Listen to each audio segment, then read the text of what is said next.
Bom dia a todos. Com grata satisfação, mais um seminário aí do NIAI, professor Rony Ximenes Martins e Apoliane Xavier estarão trazendo para a gente um pouco sobre as competências para a era da inteligência artificial. Olá, Rony. Obrigado, Renato. Obrigado a todos pela presença, os que se interessaram pelo tema. Eu e a Apoliane temos conversado sobre a aplicação da inteligência artificial. A Apoliane tem a área de formação dela na educação e é professora já desde o início do projeto Colégio de Aplicação aqui da UFLA, lá na educação infantil. Se interessa bastante pelo tema. Então, nós combinamos de fazer essa dobradinha para discutir o capítulo 6 do livro Educação para a Era da IA, que é do Fadel e colaboradores, um livro que, na sua primeira versão de 2019, já conta com mais de 3.600 citações, e este, na versão de 2024, que tem a tradução em português, já tem 31 citações. Então, é um livro que, pelo menos pelos indicadores da nossa área de educação, é um livro que tem influenciado pensamentos e, por desdobramento, gerado escrita com citações ao que ele propõe. Então, estudá-lo é uma forma de interagir com o pensamento que está circulando nesse momento na produção científica, né? E esse capítulo 6, ele trata de algo que é uma discussão quente, vamos dizer assim, no campo educacional. Aqui no Brasil, não sei se fora do Brasil temos essa paixão em relação a discutir competências e o ensino de competências, mas aqui no Brasil esse é um tema que gerou, inclusive, quase uma década de idas e vindas na legislação específica de formação de professores, né?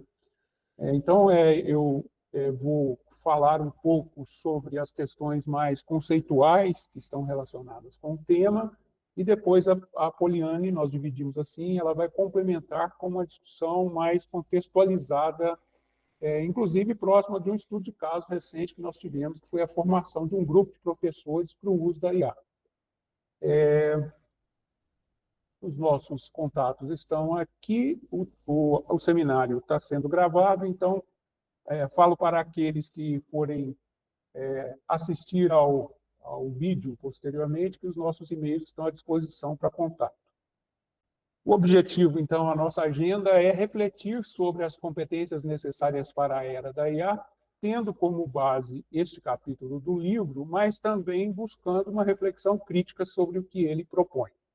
Vamos fazer uma contextualização e fundamentação, vamos discutir um pouco o conceito, a natureza e a tipologia das competências, segundo e além do que propõe o livro, e, por fim, vamos pensar nos desafios e nas implicações educacionais do que o capítulo propõe, né? No contexto e fundamentação, na verdade, o texto, o capítulo, ele está associado aos argumentos do livro como um todo, e o livro tem esta argumentação mais tecnofílica de avanço tecnológico benéfico acelerado, né?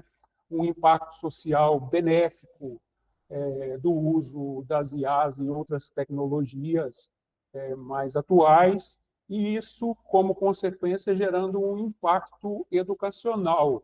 Ou seja, a perspectiva é de que a educação deva seguir a tendência do impacto social, sem muito espaço para questionamento se há outros caminhos possíveis, né? Mas o de adesão a este foco na utilização massiva da IA. Então, segundo essa perspectiva, o livro defende, o capítulo, os autores defendem que há uma mudança de foco nas competências que precisam ser ensinadas e aprendidas. Então, o argumento principal extraído do livro, em consonância com do capítulo, em consonância com o livro, é o de que Na era da IA, e ele caracteriza essa era sem muita preocupação sociológica como a era da IA, ensinar o que deve ser, o que pode ser automatizado, e aí temos que desdobrar o que significa esse pode ser automatizado, preparar, né, as pessoas para a irrelevância. E que a nova missão da educação seria, então, dar ênfase ao que só o humano pode oferecer, criar uma complementariedade com o que a IA faz bem, né? E isso seria relacionado a habilidades e competências socioemocionais, né? Empatia, criatividade, julgamento moral e ético, sociabilidade. Então, essas são características, o texto acopla isso como um tipo de competência, né? Que seria a nossa contribuição, então, para a educação, já que o ensino de conteúdo pode ser automatizado, né? Então, esse é o argumento principal que circunda a proposta, né? Então, para discutir especificamente competências, né, o CCR, que é vamos falar assim, a ideia principal, o conjunto de autores que elaborou essa proposta de competências para a IA e o currículo com base no atendimento a essas competências, criou uma estrutura e eles defendem que essa estrutura ela é abrangente, né? Tem uma abrangência de pensamento de alto nível e design educacional amplo, que possa ser aplicado a qualquer contexto, né? É compacta no sentido de que trabalhe com um número finito de parâmetros, eles justificam que não seria possível olhar para toda a diversidade, né, nessa estrutura, procuram fazer ela ampla o suficiente que possa ser adaptável, compacta o suficiente que possa ser efetiva, né? Cada elemento tem a definição de conceito preciso, né, sem correlação, para que não haja sombreamento, né? E aí eles justificam que não houve uma preocupação com a perfeição ontológica e linguística, né? Eles chamam isso de uma ilusão, no caso da elaboração da estrutura macro. Um nível de abstração adequado para abarcar competências e subcompetências, ou competências específicas e competências gerais, como queiram, aproximando isso aí da estrutura abrangente, e procuraram como dar uma característica global de relevância, ou seja, que possa ser um currículo abrangente o suficiente para ser utilizado no mundo inteiro. Então, a partir desta visão, né, eles defendem a competência como uma adaptação evolutiva, uma resposta aos desafios e variáveis que existem no ambiente da vivência, né? A tese aqui é de que, em superação às abordagens clássicas, e aí acrescento aqui 3 autores que são abordagens clássicas, o Perrenot, o Antonin Zavala e o Erpenbeck, que é um alemão, né? Só para pegar 3 vertentes, por essa perspectiva evolucionária. Mas, na verdade, quando eu vou olhar para o texto, e se vocês forem olhar com atenção para o texto, esse texto, na verdade, ele se organiza teoricamente a partir desses referentes, quer dizer, ele é fortemente influenciado por esse referencial teórico de competência que já existe, porque, na verdade, eles foram beber em fontes que, por sua vez, beberam nestas fontes. E aí eu abro um parênteses para dizer que o livro tem um anexo.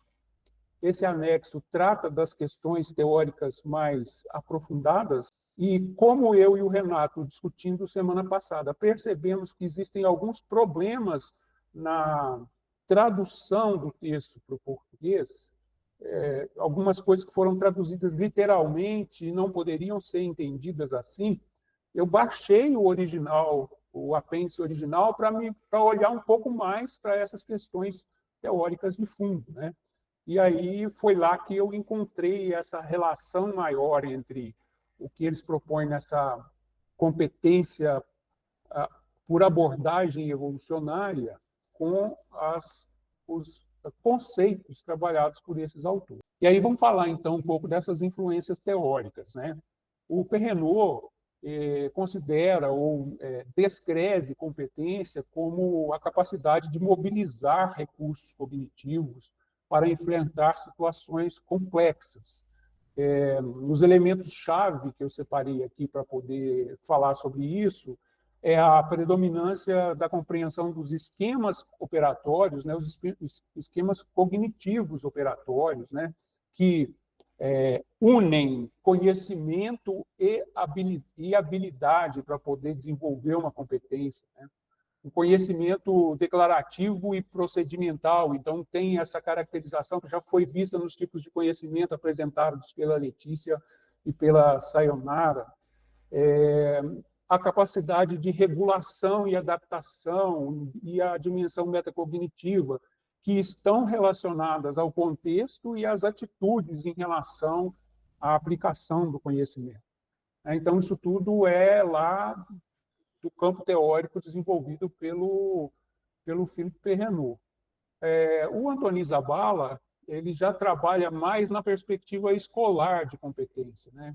Então, competência para ele é a capacidade ou habilidade, e aí eu marquei aqui essa palavra, porque, veja bem, aqui ela é utilizada como sinônimo, e isso acontece na literatura, em algumas perspectivas, principalmente de texto na língua inglesa. Se você não toma um cuidado na tradução, skill sai como habilidade, mas está falando de competência. E, para pontuar a minha posição, não são a mesma coisa. Habilidade e competência são coisas diferentes. A competência está mais relacionada ao potencial, à capacidade de, e ela precisa de um conjunto de habilidades e conhecimentos para se tornar ação, né? Então, aqui no caso dele, os elementos-chave são a integração curricular, né? A articulação de diferentes tipos de conteúdo, né? A funcionalidade, a competência, para ser competência, precisa ser útil para resolver um problema real, senão ela é só um potencial, né? A contextualização é sempre utilizada em contextos específicos, e a progressão desenvolve-se gradativamente em complexidade ao longo da escolaridade. Então, percebe-se que aqui tem uma ligação mais específica com o contexto escolar. E o Erpenbeck, ele trabalha mais na auto-organização, na perspectiva da auto-organização. Então, a auto-organização seria a capacidade de autorregular o próprio aprendizado e a ação que esse aprendizado proporciona. Inerentemente envolvido está a criatividade de adaptação, de inovar na aplicação. A responsabilidade, que seria a dimensão ética e social dessas competências, quer dizer, da aplicação do conhecimento. E uma perspectiva de desenvolvimento continuado, evolução ao longo da vida. Então, se eu for fazer uma tabelinha sobre esses elementos, eu vou ter aí a diferença que Perrenot, no foco, é a mobilização cognitiva, né? É o aspecto mais cognitivo. O Zabala está preocupado com a integração ao currículo e o Erpenbeck com a autorregulação, a organização do próprio sujeito em relação à aquisição e aplicação de suas competências, né? A ênfase do Perrenot é em situações complexas gerais, dentro e fora da educação, né, do ambiente educacional. A do Zabala é a aplicação na aprendizagem escolar, e o Erpenbeck é mais no desenvolvimento profissional. E os componentes essenciais do Perrenot: esquemas cognitivos e conhecimentos acoplados. Do Zabala o conhecimento conceitual, procedimental e o atitudinal, e isso está muito espelhado nesse modelo do CCR, né? E o do Erpenbeck é a dimensão pessoal mais a dimensão social, uma dimensão metodológica de forma de, e uma dimensão de especialização, mais focados, então, no campo do trabalho. Se eu olho para isso por antecedência, eu tenho que perguntar, então, de que competências o CCR fala nesse capítulo, né? Então, o CCR, no documento, sugere olhar para as competências por essa perspectiva evolucionária. E o que significa isso? Refletir soluções que permitiram à espécie humana sobreviver e prosperar em ambientes variáveis e desafiadores. Isso implica em integrar e adaptar aprendizagens conforme as situações e as necessidades do momento.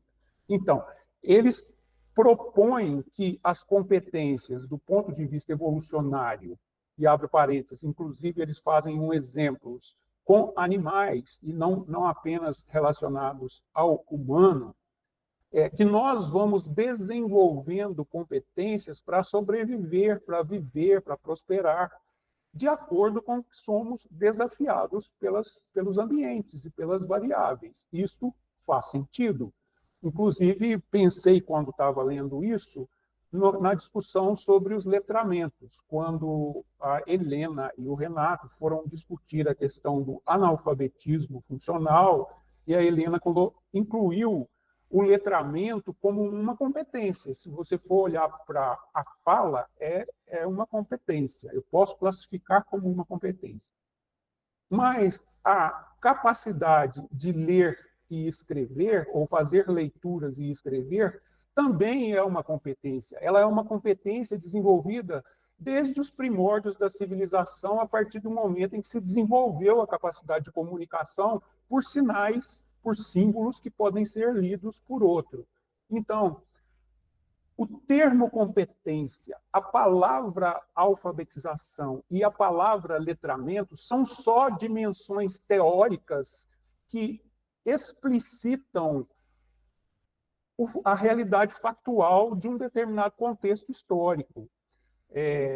São perspectivas, por essa lógica, teóricas paralelas.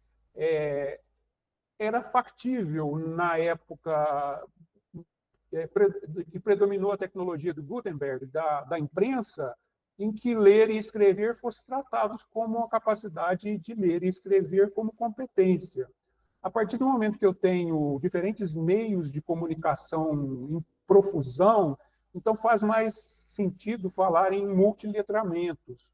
Um não anula o outro.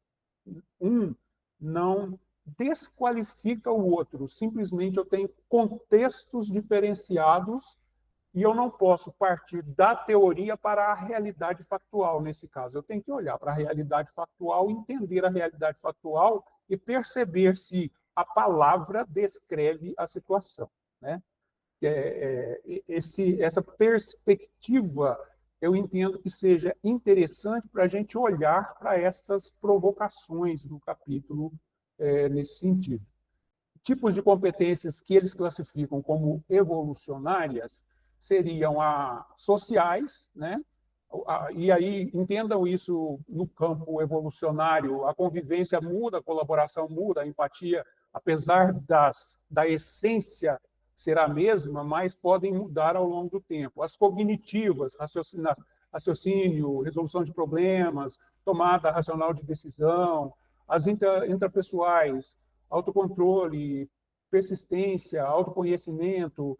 Então, isso são nomes para competências que são conjuntos de conhecimentos, mais como fazer, mais o que sinto para fazer essa aplicação desse. E isso está em constante construção e cada geração define as essenciais. Até aqui tudo bem.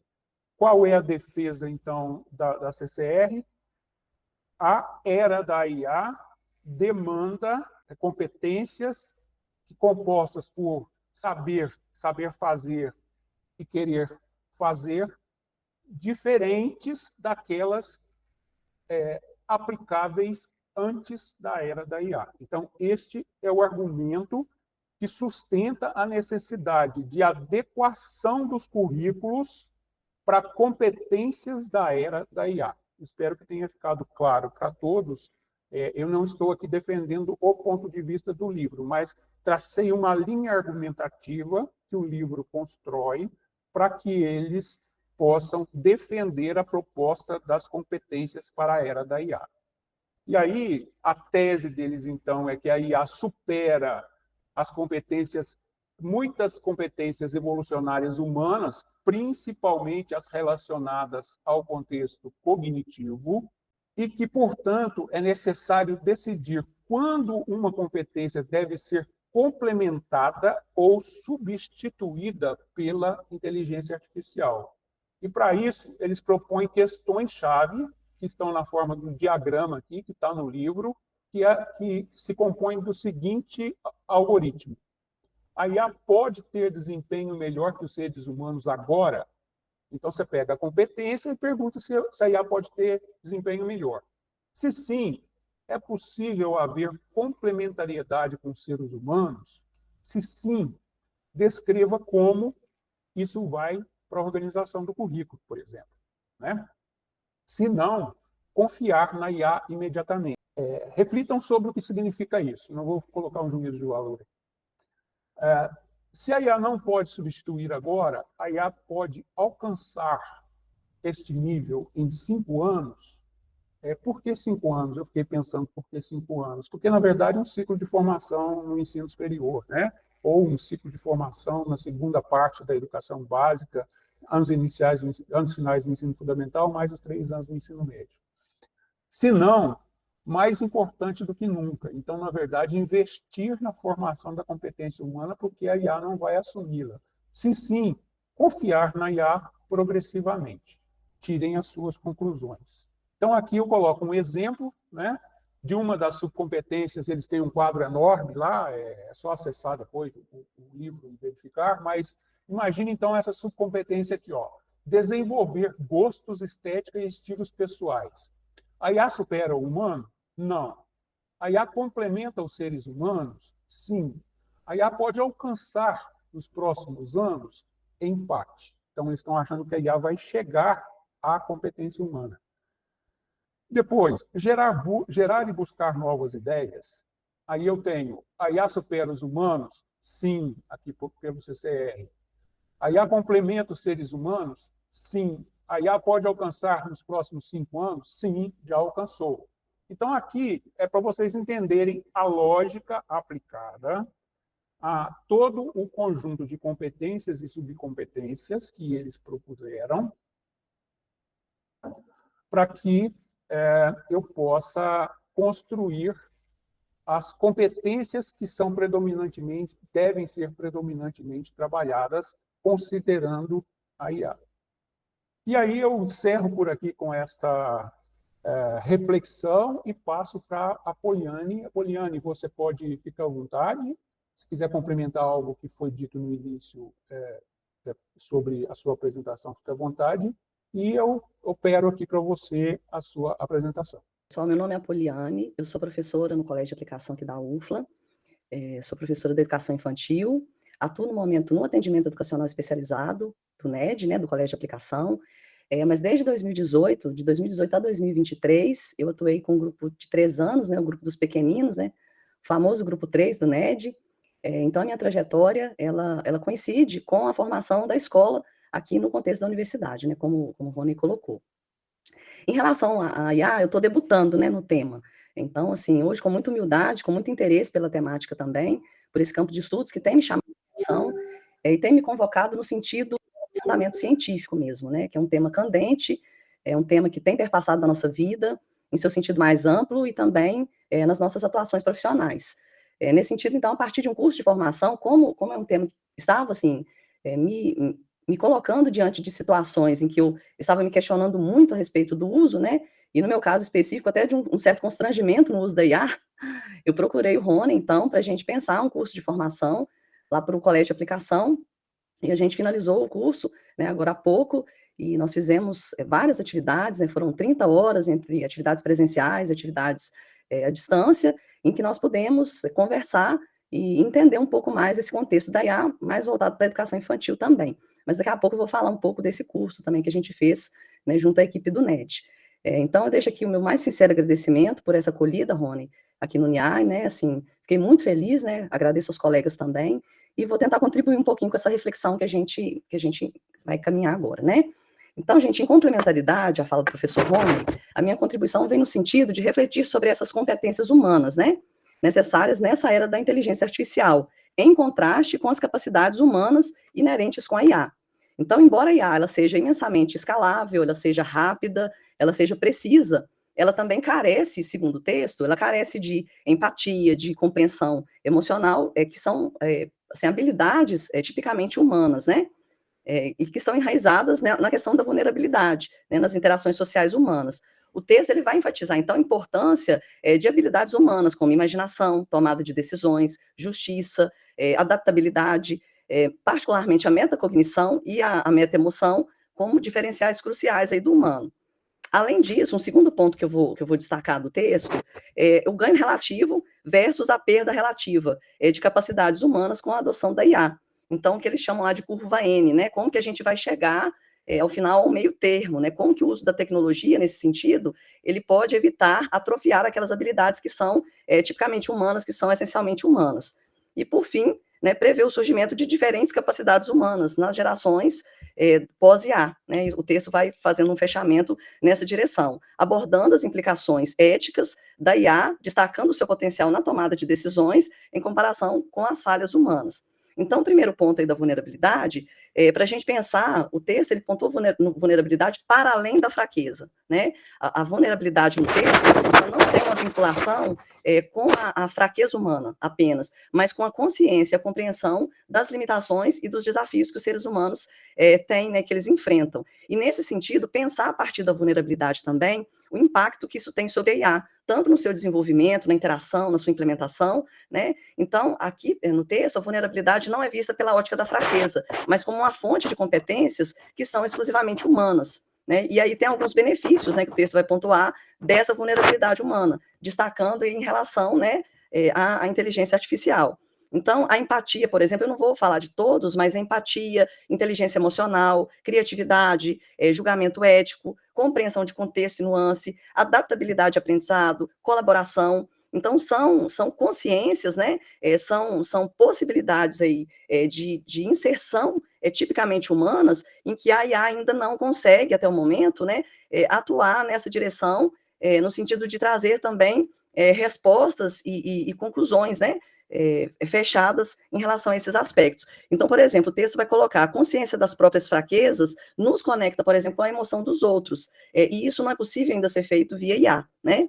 A criatividade, por exemplo, coloca a incerteza, o risco emocional, que são inerentes à vulnerabilidade e estão ligadas a abordagens mais inovadoras. O julgamento ético, né, a vulnerabilidade aprofunda a capacidade de considerar, por exemplo, o impacto das decisões da IA em populações vulneráveis. Então, esse alinhamento entre tecnologia, necessidades humanas, né, padrões éticos, somos nós humanos que temos essa possibilidade ainda, né, até o momento de fazer. A própria ideia de colaboração, né, reconhecer as próprias limitações internas, enfim, ela fomenta a confiança, a comunicação e faz com que né, a gente pode ter mais eficácia nessa relação entre o trabalho de humanos e da IA. Então, pensar a vulnerabilidade apresentada no texto, né, é no sentido do meta-aprendizado mesmo, é pensar para além como que, por exemplo, o algoritmo ele pode aprender também a aprender, né, e não apenas o que aprender, né, como que ele aprende. E nesse sentido, fazendo uma relação com o curso, né, que nós realizamos recentemente com o professor Rony, a gente viu exatamente alguns desses pontos que são elencados no material, né? Como que tem atividades, né, e tem atitudes tipicamente humanas. O Rony colocava, por exemplo, o exemplo de uma secretária, né? Se a gente pensar pela ótica de que ela simplesmente vai, por exemplo, fazer uma marcação de consulta, né, num contexto de clínica, ela pode ser substituída pela IA. Mas quando ela compreende ali o posicionamento do paciente, o que ele está passando, ela olha no olho, ela conversa, né? São coisas que são tipicamente humanas. Então, a gente fez, né, assim, o curso ele foi muito interessante porque a gente conseguiu fazer vinculações o tempo todo também com a realidade prática, né, com o nosso cotidiano e o cotidiano da educação também. Então, a inteligência artificial, por sua natureza, ela não possui emoções, empatia genuína ou compaixão, embora ela possa simular respostas que pareçam compassivas, mas elas são baseadas em algoritmos programados e não em uma compreensão emocional real. No entanto, né, a IA também possui o que o texto chama de paciência infinita, o que a torna uma companheira incansável para estímulos, né, reconhecimento de emoções, podendo ajudar a cultivar uma cultura positiva. É onde, inclusive, no próprio curso a gente ouviu, né, de participantes, né, de professores do curso, dizendo que estavam utilizando a IA como psicólogo, né, para fazer terapia, porque tem essa relação, né, com uma companheira mesmo, né, que não se cansa ali, né, nas argumentações, e levando sempre para uma terapia também que venha afagar esse sujeito, né, que é onde a gente tem que tomar cuidado, né. O desenvolvimento de uma IA, né, verdadeiramente empática, ela exigiria, então, uma mudança de paradigma, né, da pesquisa, que é algo que a gente ainda não é o foco, né, em relação à inteligência, por exemplo, emocional. Então, essa vulnerabilidade humana, ela é uma vantagem estratégica, né, ela não é algo ruim, necessariamente ruim, e por isso que ela não é só uma fraqueza, mas ela é uma fonte de competências que são exclusivamente humanas. Nesse ponto, também, né, a gente pensar como que essas competências essenciais, elas também, a gente tem que focar agora em uma nova ênfase, né, qual que vai ser o nosso foco, a partir dessas competências, a partir do que a IA já realiza, né, como o Rony colocou, daquilo que a gente pode ser completamente substituído, né, como que, com a ascensão da IA, o foco educacional, ele deve se deslocar para atributos que nos diferenciam da tecnologia também, né? Então, nesse sentido, criatividade, pensamento crítico, né, resiliência, o meta-aprendizado. A IA ela pode ser criativa, mas a imaginação humana ela é alimentada por uma profundidade emocional e experiência única. Então, em tempos em que a gente pode criar a partir da inteligência artificial, qual que vai ser o foco, né? Pensando nessa nova ênfase, o foco fica nesse ponto na imaginação. Se a gente pensar do ponto de vista do pensamento crítico, né? Como que fica nessa relação com a IA? A tomada de decisões, né? Ela tem que ser sempre uma tomada de decisão humana. A gente não deve delegar nesse sentido da IA, né, nós devemos nos tornar mais hábeis em tomar decisões fundamentadas, usando a IA, por exemplo, como ferramenta, mas não como uma autoridade final. Então, o texto ele vai perpassando por essas nuances, né, por essas reflexões, e para a gente pensar também o equilíbrio, né, que a gente tem que pensar o equilíbrio na relação com a tecnologia. Né? Então, a adoção de tecnologias, ela sempre envolve uma troca, o que ganha, né, e o que se perde também, né, nessa relação. Então, o fator principal a ser considerado é o ganho relativo, né, em relação à perda relativa. Então, pensando, inclusive, né, na perspectiva socrática, quando se adquire, né, ali a competência também da escrita, a gente perde em memorização, mas o texto vai pontuando o que se ganha, o que se perde, e se hoje nós fôssemos pensar, se nós não tivéssemos a escrita, como que a gente teria todo um acúmulo, né, de conhecimentos, né, que nós temos hoje, ainda, né, que nos assuste, a pode nos substituir, né, na atualidade.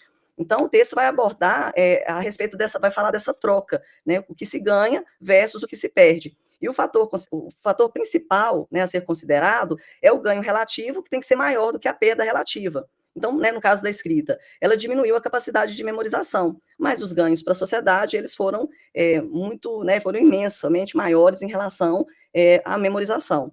Então, não há problema em delegar as tarefas à IA, se isso nos libertar para realizar atividades em que os humanos são exclusivamente superiores ou aumentar a nossa capacidade geral também. E o texto vai trabalhar com essa doutrina do meio termo, né, que é a curva N, que é apontada, né, que o maior perigo nesse sentido é a confiança excessiva na tecnologia, né, pensando aí nesses ganhos, nos ganhos e nas perdas, né.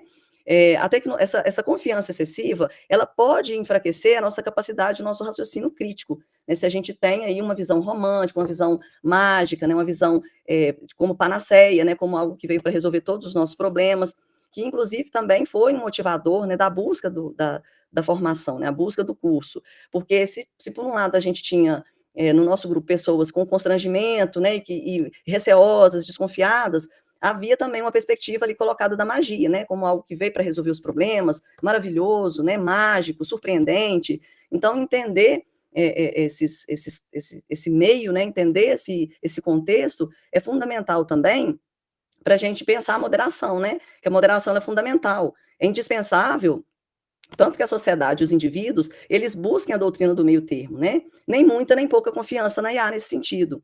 Então, uma estratégia prática é reforçar essa redundância analógica, né, para tecnologias frágeis, como, por exemplo, manter registros em papel, né, controles mecânicos de backup, treinar habilidades tradicionais, como, por exemplo, na navegação, né, como proteção a essas falhas digitais. A IA, ela tem um potencial sem paralelo também para democratizar a educação, né, isso é algo que foi também descrito no texto, principalmente também se nós pensarmos as pessoas com deficiência, né? Ela vai oferecer ganhos significativos em personalização, eficiência, acessibilidade, tornando o aprendizado mais engajador e também disponível para todos, né? E em especial pensando, né, nas pessoas com deficiência.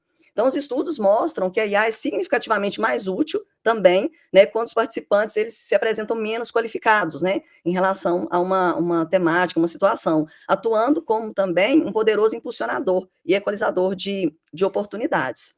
Então, quando a gente pensa, né, passando um pouco aí para o nosso contexto mesmo, né, de atuação, de trabalho, quando eu solicitei ao professor Rony, né, a nossa formação, o curso, porque nós tínhamos já uma utilização ali da inteligência artificial no contexto de trabalho, mas uma utilização muito, eu poderia dizer assim, muito precária, né, e assim, pouco cuidadosa, né, em relação àquilo que ela poderia servir de potencial para nós, como aquilo também que a gente deveria não entrar num estágio, assim, de um estágio de louvação, né, extrema da inteligência. Então, nós fizemos um curso de extensão, esse curso ele teve algumas aplicações que foram voltadas para a nossa realidade, para o nosso contexto de trabalho.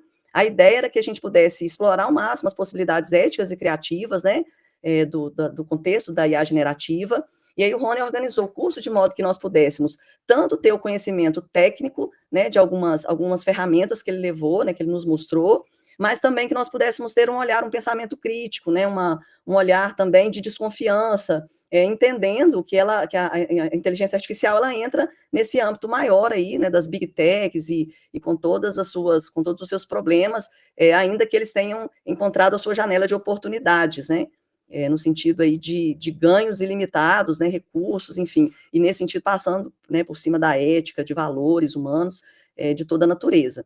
Então, o curso foi organizado de modo que nós fizemos o encontro presencial, depois nós tivemos os encontros online, mas que nós pudéssemos aqui, nós realizamos aqui atividades práticas, né, muito voltadas para o nosso cotidiano. Então, foi basicamente voltados para o ensino, para a gestão e para a pesquisa, e ao final nós desenvolvemos um projeto, a gente, assim, o Rony deu muita liberdade para que nós pudéssemos pensar algo que estivesse muito relacionado ao nosso contexto de trabalho, e nós apresentamos para o grupo, né, para a equipe, né, do curso, né, para o grupo maior, nós apresentamos os resultados desse projeto. E foi muito interessante, né, pensar e fazendo a leitura do material, como que algumas reflexões que são colocadas no texto, no sentido do domínio humano também, da dominação humana, né, sobre a ferramenta, ela foi também pontuada e trabalhada durante o curso, né. Então, por exemplo, na parte do ensino, nós compreendemos, tanto do ensino quanto da gestão, a gestão acadêmica ela tem uma particularidade porque ela lida diretamente com algumas burocracias muito pontuais, né?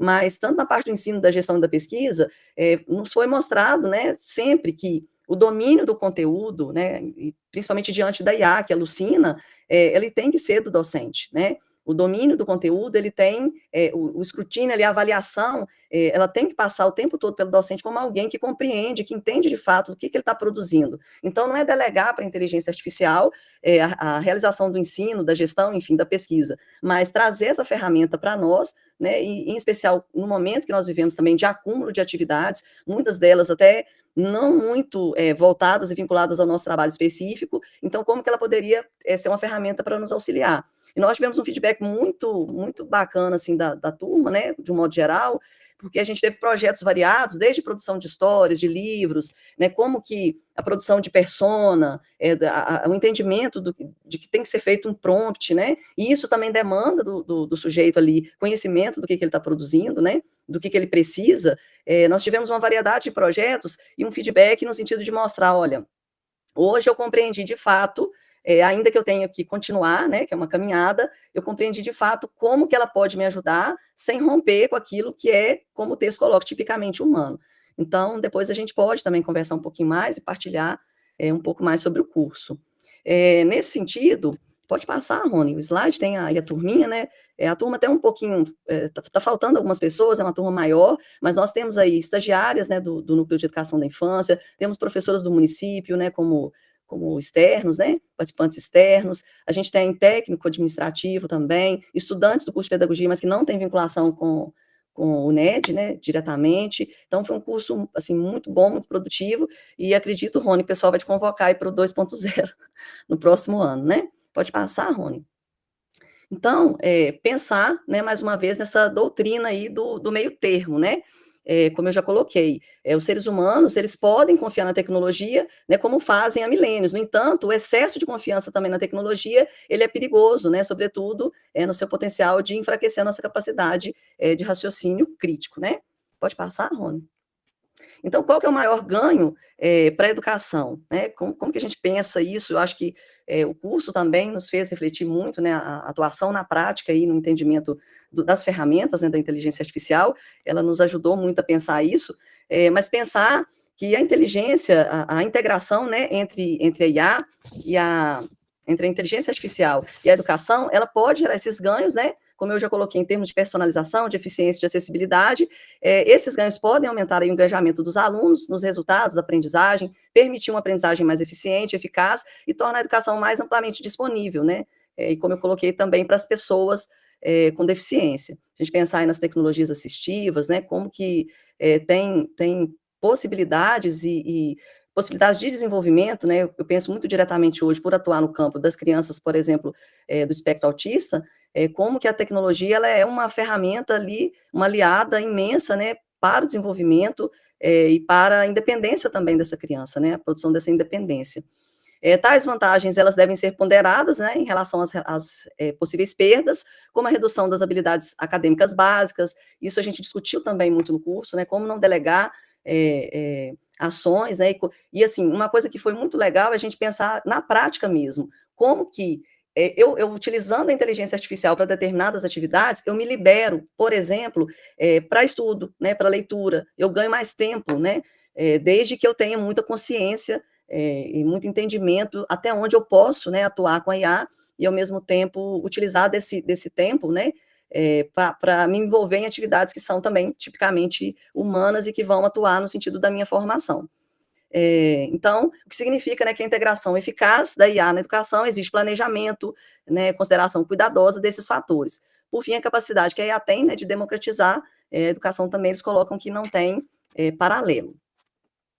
Pode passar, Rony?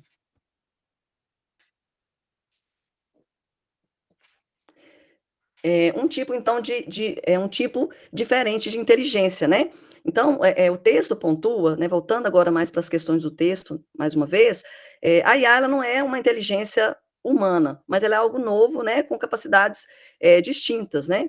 Então, nesse sentido, ela tem de recursos não humanos, né? A escalabilidade, a velocidade, a memória infinita, versatilidade, a conectividade global, a capacidade de aprendizado em rede, né, que não são capacidades, né, humanas, né, que nós não vamos nunca atingir, né, esse nível, né, de inteligência, né. Essa inteligência coletiva, ela pode aprender, né, a uma taxa infinitamente mais rápida que a dos humanos, por exemplo. Os humanos devem permanecer, então, no controle, para usar essas capacidades, sabedoria, e também, né, com resultados aí positivos. Nesse sentido, a gente tem aí os desafios pós-IA, né, que o texto ele finaliza colocando o surgimento de uma geração de IA, né, que vai criar uma lacuna entre aqueles que cresceram sem a tecnologia, né, gerando um ceticismo, gerando desconfiança. A sociedade ela tende a submeter a IA a padrões muito elevados também, né, outro ponto que o texto coloca, a ponto da gente, por exemplo, ter uma reação, uma reação, né, diante de um acidente fatal, de um carro autônomo, por exemplo, em que temos aí uma morte, a nossa reação é muito mais forte, por exemplo, do que a morte de 1,3 milhão de mortes anuais causadas, por exemplo, por motoristas humanos, né? Então, a confiança na IA, nesse sentido, ela precisa ser construída, ela precisa ser gradualmente construída, à medida que os sistemas forem também rigorosamente testados e validados ao longo do tempo. Eu coloquei só 3 imagens para a gente, né, são coisas que hoje a gente se depara, principalmente da geração que não nasceu, né, no bojo aí da IA, como, por exemplo, o texto aponta já, né, o leilão feito pela Christie, né, que é uma casa de leilões antiquíssima, né, isso data do século XVIII, ela já vendendo obras, né, feitas por inteligência artificial, né. Saiu essa semana também uma artista, né, gerada por inteligência artificial que fechou contrato milionário, né, com uma gravadora. Também bandas, né, hoje já disponíveis no Spotify, que são extremamente ouvidas, né, a banda The Velvet Sound, que é uma banda, assim, que em São Paulo, né, ela tem se destacado por conta mesmo dessa audição, né? Então, é a gente pensar é uma reflexão, né, que a gente tem que fazer, pensar em que enquanto os circuitos e algoritmos da inteligência artificial iluminam vastas redes de dados, cabe a nós, seres humanos, manter a centelha única da criatividade, da empatia e do significado. Somos os tecelões do sentido, entrelaçando fios invisíveis de experiência e humanidade em domínios que nenhum código alcançará. Então, fica essa reflexão para nós pensarmos aí nosso cotidiano de vida, de trabalho, as nossas subjetividades. Eu agradeço imensamente, mais uma vez, não sei se eu ultrapassei o tempo, Rony, mas agradeço muito pela oportunidade, e como eu coloquei a vocês, estou debutando, né, espero melhorar cada dia, né, em relação ao aprofundamento da temática, e abro aí, né, para a nossa conversa. Obrigada. Eu agradeço, Poliane e Rony, pela apresentação. Não, estamos ainda com um pouquinho de tempo ainda, é possível discutir alguma coisa. Alguém tem algum posicionamento, gostaria de pontuar alguma coisa, discutir? Fica aberto as inscrições aí para a gente poder abrilhantar ainda mais o belo trabalho que eles fizeram. Ei, gente, bom dia novamente. Não sei se vocês estão conseguindo me ver, porque a internet está horrível aqui. Mas eu queria só para agradecer, vim só para agradecer pela excelente apresentação de Rony e a Poliane. A discussão foi realmente muito boa. Acho que essas questões que envolvem, primeiro, a interpretação das competências, até comentei aqui da tabelinha Tudo de Bom, Pirrenot, Zabala e o outro autor, da gente ver essa comparação, entre outras tantas discussões, essa denominação, né, do que é competência, do que é habilidade, esse conjunto de habilidades que a gente precisa para poder exercer as competências, mas trazendo só um recorte muito, que eu acho muito importante, que desde ontem, quando o Rony compartilhou lá no nosso grupo, aquela fala da psicóloga, acho que era uma psicóloga na TV Brasil, no Sem Censura, né, de como a galera tem feito terapia pela IA, e a Poli ainda conta, não, pessoas próximas, né, a galera participando do curso, falando, não, a gente faz também. E será que a gente vai conseguir, de fato, chegar nesse equilíbrio, nesse meio, né? Entender as nossas vulnerabilidades, não como fraqueza, a Poliane trouxe muito bem, né? Entender como habilidade humana, na verdade, competências humanas, né? Um conjunto de várias habilidades para exercer essa vivência humana. Será que a gente vai conseguir isso mesmo? Porque a todo momento eu falo, não, tem que equilibrar. Tem me ajudado muito, tem nos ajudado muito, mas em alguns momentos a gente tem perdido também o caminho aí. Tem se perdido no meio desse caminho aí.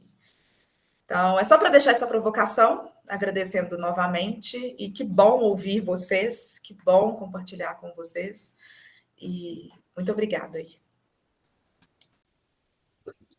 Bom, obrigado, Letícia. Eu quero aproveitar a oportunidade para agradecer imensamente a Poliane, dizer que ela brilhou, porque foi, como diz ela, se ela estava debutando, ela ganhou nosso respeito, porque fez um trabalho, uma leitura muito dedicada e muito e trouxe argumentações muito pertinentes. Então, isso é muito bom, e é disso, e é isso que a gente espera aqui no grupo, né? Na verdade, todos estão na mesma condição de colaboração, de trazer as suas contribuições e pontos de vista diferenciados, né? Nós estamos buscando isso. Eu vou deixar a Poliane conversar um pouco com a Letícia sobre essa questão dos usos e de como equilibrar, mas eu flutuo muito, tá, Letícia? Só para te posicionar, em determinados momentos eu fico um pouco mais otimista, não é uma flutuação bipolar, mas em alguns momentos eu fico mais otimista e em alguns outros vejo que aquele otimismo está caminhando para um lado meio estranho, sabe? E isso é comum nesse tipo de cenário onde você está no limiar. Eu já passei por outros limiares, eu passei pelo limiar da microcomputação, quando os microcomputadores começaram a ser utilizados em grande escala, depois pelo limiar da internet, depois pelo limiar das redes sociais. Então, isso vai deixando a gente um pouco calejado de observar com o pé atrás, sabe, determinadas coisas. O que eu te digo é que eu não estou muito esperançoso no dia de hoje com essa possibilidade de equilíbrio, não, sabe? Eu estou vendo algumas coisas acontecerem, acompanho muitos noticiários e tal.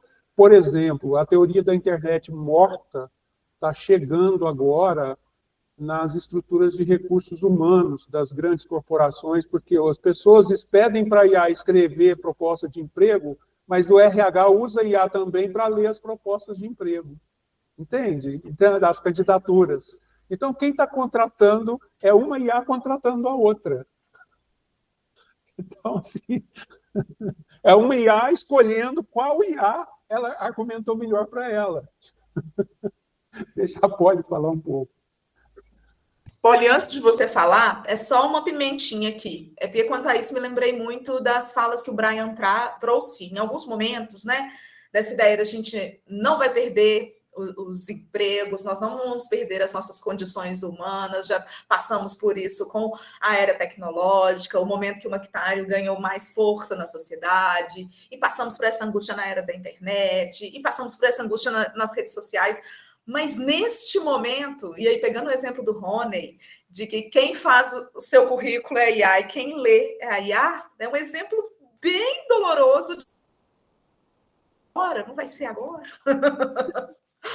Desculpa, pode falar, pode, por favor. Obrigada. Letícia, obrigada pela provocação.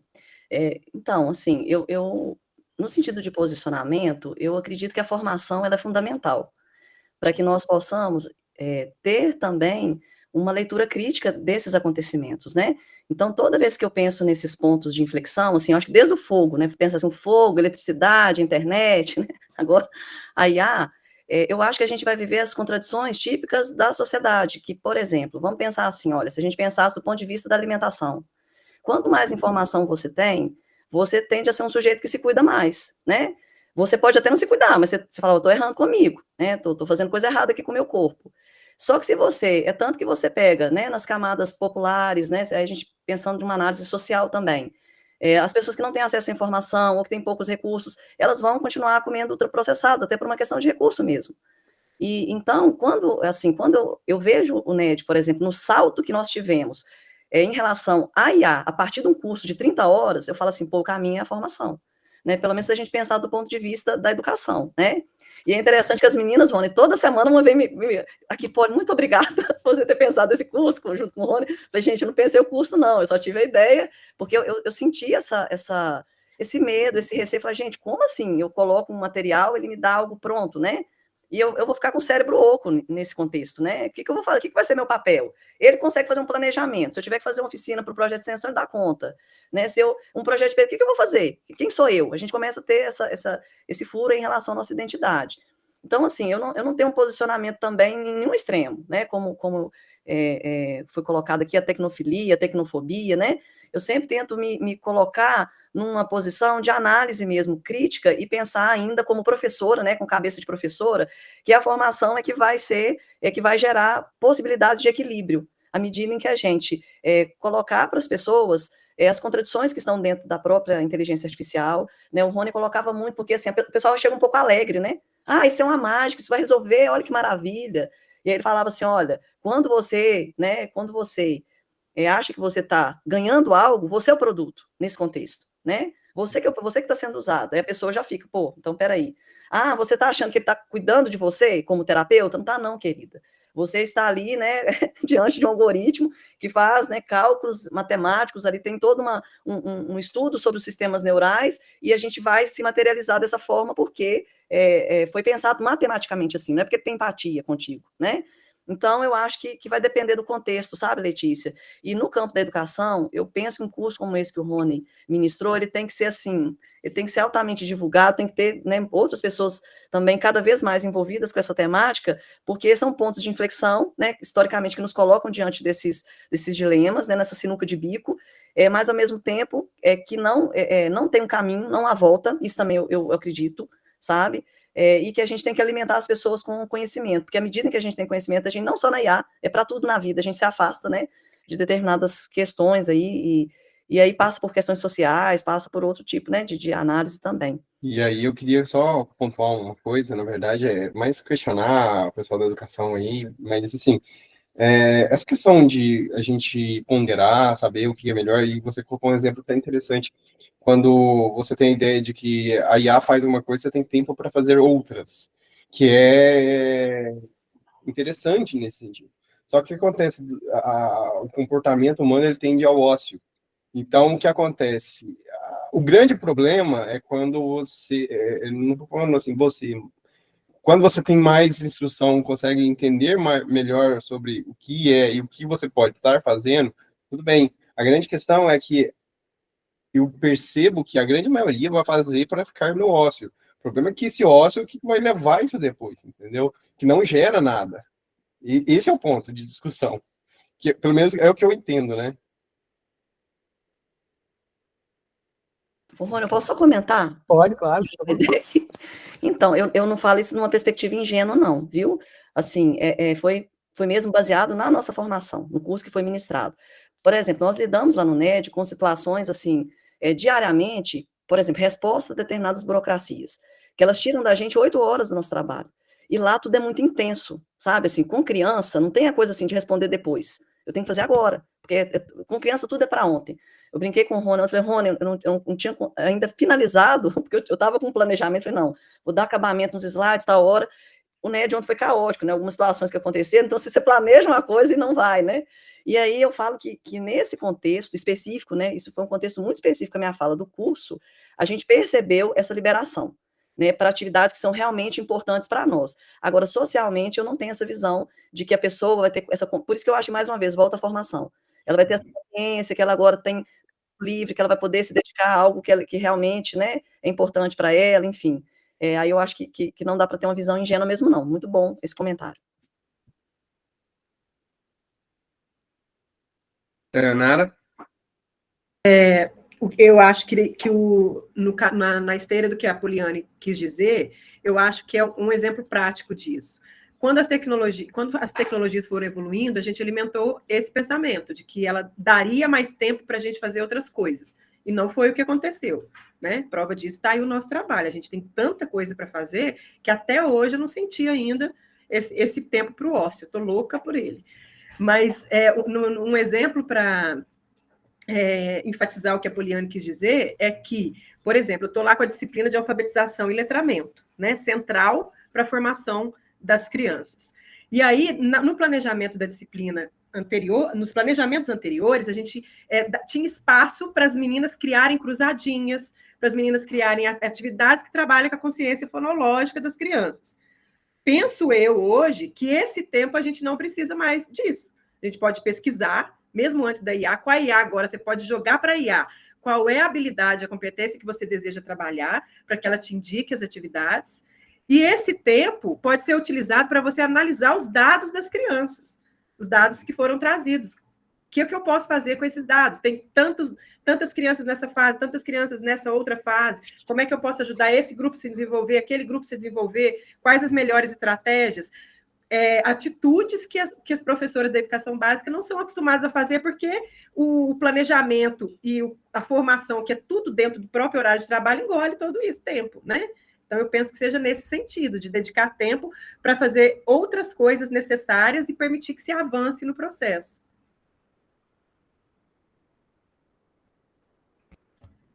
Eu acho que talvez eu tenha colocado a questão de liberação, viu? Eu não sei se deu essa ideia, né? Agora estamos livres, né, para fazer. Eu sempre penso que a gente está sempre muito acumulado de trabalho, né? Necessidade gera necessidade o tempo todo e a gente nessa roda viva.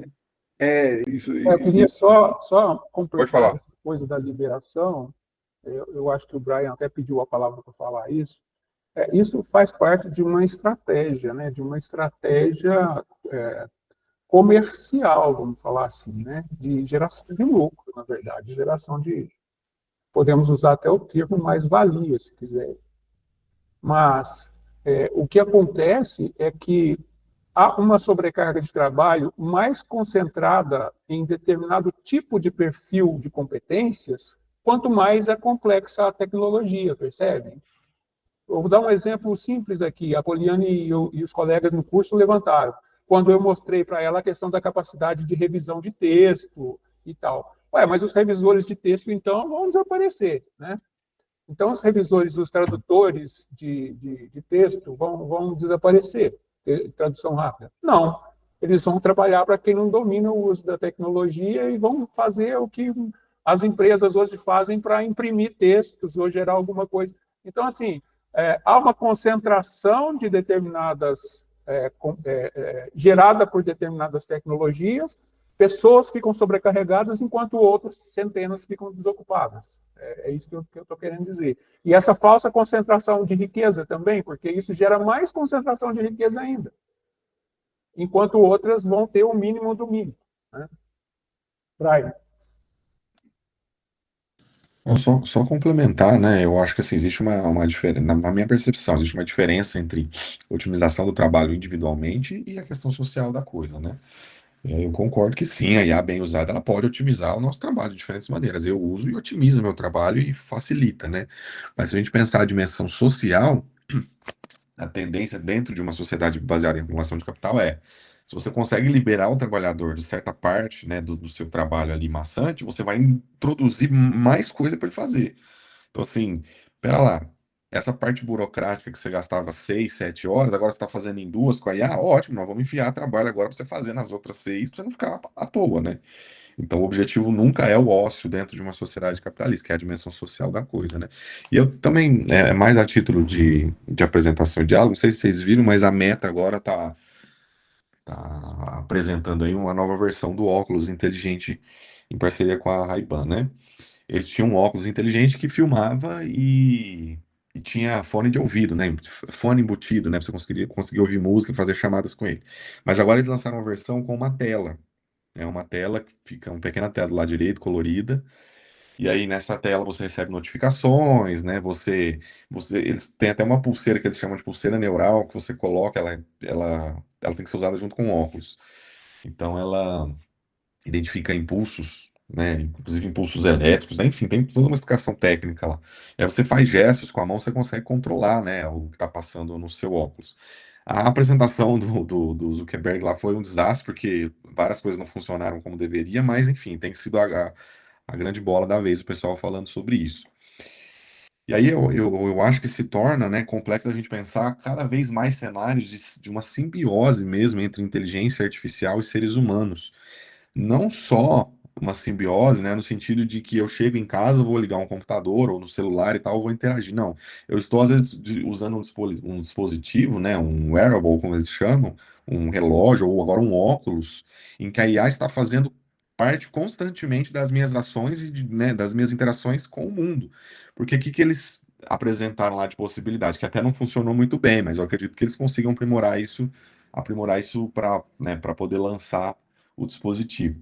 A pessoa está cozinhando, e aí, né, usando a inteligência artificial da Meta, ela olha lá para o produto e fala, eu esqueci, não é a Llama, acho que é Meta AI, sei lá, tem um nome específico. Pergunta para IA e questiona, né, o que que eu posso fazer com esses ingredientes? E aí, com a análise, né, por conta da câmera do óculos, ela identifica e fala, ó, você tem tais ingredientes, você pode fazer tal coisa, não sei o que, dá sugestão. Ok, como eu devo começar? Aí a IA falhou nesse momento, mas ela deveria apontar, né? Primeiro você pode fazer isso, fazer aquilo. Então, assim, cenários de simbiose mesmo, que, não sei, essa questão das competências, a gente pensar a imbricação da competência humana a todo momento sendo potencializada ou prejudicada pela inteligência artificial. Então, eu já imagino, né, e isso está cada vez mais próximo, cenários que a gente está conversando com a pessoa, que ela está ali com, né, um óculos, por exemplo, recebendo notificação no WhatsApp, ou então fazendo uma tradução, ou então, né, você faz, sei lá, você usa um termo rebuscado que ela não conhece. Com esse óculos, é factível ela fazer uma pesquisa na internet para identificar o termo enquanto ela está interagindo com você. Então, são coisas assim que levam a outro patamar de possibilidade, mas também de problematização. Tem até, eles mostram um vídeo, né? Porque com essa pulseira você consegue escrever. Na superfície, você faz o gesto de escrita, ela identifica, né? Não sei até que ponto isso vai de fato funcionar, pelo menos na primeira versão, mas a promessa é: você chega uma notificação no WhatsApp, você está numa reunião, você pode responder sem falar. Você põe lá na sua perna, ali no cantinho e coloca. Então, isso leva a produtividade a um patamar de produtivismo que a gente, né, tá conectado em 200 mil lugares ao mesmo tempo, respondendo 1 milhão de coisas ao mesmo tempo. A gente não, a dificuldade de atenção, a distração é levada a um patamar também ainda mais perigoso. Porque imagina, você está numa reunião e aí você recebe uma mensagem do WhatsApp, você está respondendo o WhatsApp sem as pessoas saberem que você está respondendo, que você está fazendo um gesto na mesa, né? Então, qual é a atenção que você está dando para aquela reunião, ou a cobrança também da pessoa, como você não respondeu no WhatsApp? Não, eu estava numa reunião, mas pera lá, você poderia ter me respondido pelo óculos, né? Enfim, eu acho que são coisas complexas para a gente pensar que a IA chegando a um patamar mesmo de simbiose mesmo, da gente vestir essa IA e ela nos acompanhar a todo momento. Para além de todas as questões, a gente sabe que a Meta usando isso, ela vai, com o óculos, ela vai conseguir registrar imagens do que você está comendo, do que você está fazendo, né? Onde você está, com quem você interage. Isso, né, consegue delinear um perfil com muito mais precisão do que a gente já tem hoje, né? Então, enfim, várias questões para a gente pensar e debater. Eu acho que eu interrompi o Renato quando ele ia falar alguma coisa. Não, Eu quero voltar ok. nessa questão do Brian. Ok, Brian, obrigado. Rony, pode falar. Brian, colegas, eu não tenho uma visão, eu disse, é uma flutuação, mas eu não consigo ser otimista com esses tipos de anúncios. Primeiro, porque todas as vezes que eles anunciam, mesmo que falhe alguma coisa, você sabe que é o potencial de acontecer rápido, certo? Isso é assim em todos os anúncios. Outra coisa, do ponto de vista estratégico, tudo é desenvolvido e passa pelo filtro do que é belicoso e militar, principalmente nos Estados Unidos. Então, se essa tecnologia está assim nos óculos que vão ser da Ray-Ban disponíveis para as pessoas, os capacetes dos militares, você pode saber que tem algo que não está e nem vai estar nesses óculos, e que é muito mais potente do que isso, vamos colocar assim. E a gente não pode ser ingênuo quanto a isso. E quando eu também ouço essas coisas, eu sempre me vem a imagem do filme 1984, sabe? E eu acho que o interesse disso é programação e controle. Na verdade, você pode oferecer 1000 benesses a custo módico. O objetivo maior por trás é assumir a tua competência. Sim. Então, é podar a sua competência, é controlar a sua competência. E isso, com uma simbiose, como você disse, eu acredito nisso. Eu acredito mais. Eu acredito que vai chegar no nível do implante. Vai chegar no nível do implante. Já tem experimentação para isso. Aí, o nível do controle é o nível do controle integral, sabe? Uhum. Infelizmente, a educação tem que ter um nível de criticidade, de formação do cidadão, para ele saber quando ele pode e deve rejeitar algumas coisas. E nós não estamos ensinando os meninos a rejeitarem coisas. Eles estão passivamente aceitando essa dominação gradual. Isso eu vou levar comigo, eu acho que enquanto eu for produtivo. Cada vez mais eu olho para essas coisas todas e o sinal de alerta acende, sabe? É um sinal de alerta que acende. E isso não é coisa de quem está ficando velho ranzinza, não. É nível de reflexão do que pode acontecer. Obrigado, Rony. Faltam 10 minutos aí. Alguém gostaria de falar? O Cláudio? Uai, o Cláudio está aqui? Ué, eu nem ia voltar para casa hoje se eu não tivesse. Você acha que eu ia cometer esse erro? Nem voltaria para casa. Gente, bom dia a todas, bom dia a todos. Eu vim só assistir, mas é só um comentário, Rony. Assim, que na minha opinião é um pouco esperançoso, tá? Um pouco, mas eu tenho dúvida. Na perspectiva da neurociência, o cérebro ele é entendido como um órgão analógico e não digital. Assim, nenhuma pesquisa aponta na possibilidade de uma pesquisa séria, tá? Séria, bem feita, estruturada, eticamente estabelecida, entenderam, né? Não é o que o nosso amigo Elon Musk está fazendo, ok? Nenhuma aponta para um cérebro com uma conexão digital. Nenhuma. A impossibilidade fisiológica, anatômica e, em especial, bioquímica, a complexidade de um impulso nervoso é absurda. Então, assim, todas as experiências feitas, inclusive pelo Elon Musk, né, o grupo dele lá, deram errado, porque para você acertar 86 bilhões, no caso do ser humano, com mais de 100 neurotransmissores, outros tantos de proteínas, neuromoduladores. Olha, para a gente, só a minha fala aqui, por exemplo, agora, está vendo vocês, este evento é uma demanda absurda estatística, se a gente for trabalhar, para resolver. Tá? Então, assim, é só um comentário, viu, Rony? Aparentemente, e até agora, tal implante com uma conexão de funcionamento minimamente razoável está impossível.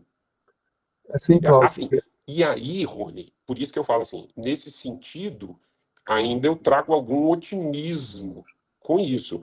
Agora, já é possível criar personas, né? Vocês sabem isso melhor que eu, a partir de milhões e milhões de informações que se recebe do sujeito. Isso é possível. Agora, por enquanto, pelo menos essa conexão cerebral, esse implante e esse mecanismo é quase o Big Brother mesmo, como você colocou, né? Ele ainda está impossível.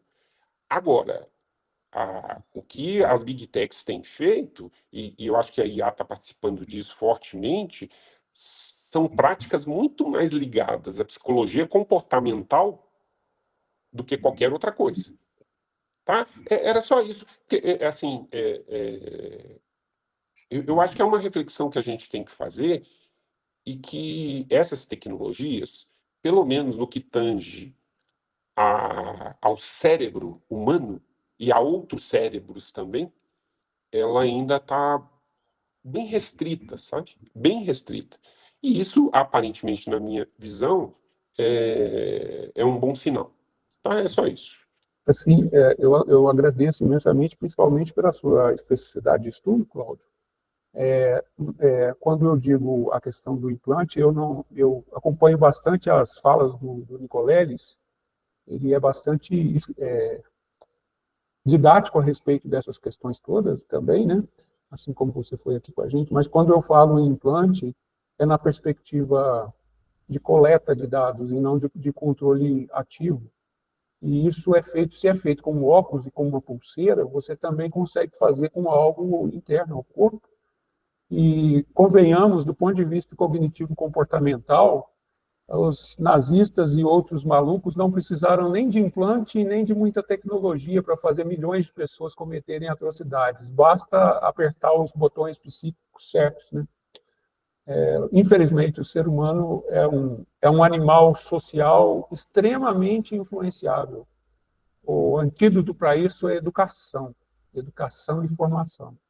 É o único antídoto para rejeitar toda essa questão. Mas tem um lado bom, eu acredito que exista um lado, vamos falar assim, interessante para a evolução humana.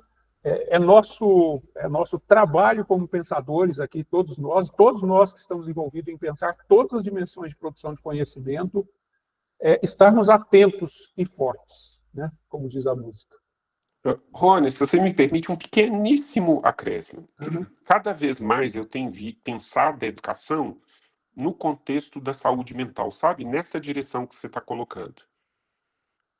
A educação ela tem um potencial muito grande de antecipar essas coisas e de fazer um processo de autorregulação, em vez da gente seguir no sentido de medicalização, no sentido de transferir isso para as tecnologias digitais de uma maneira geral, sabe? Esse negócio de ficar IA ouvindo a gente e fazendo processo terapêutico é de uma...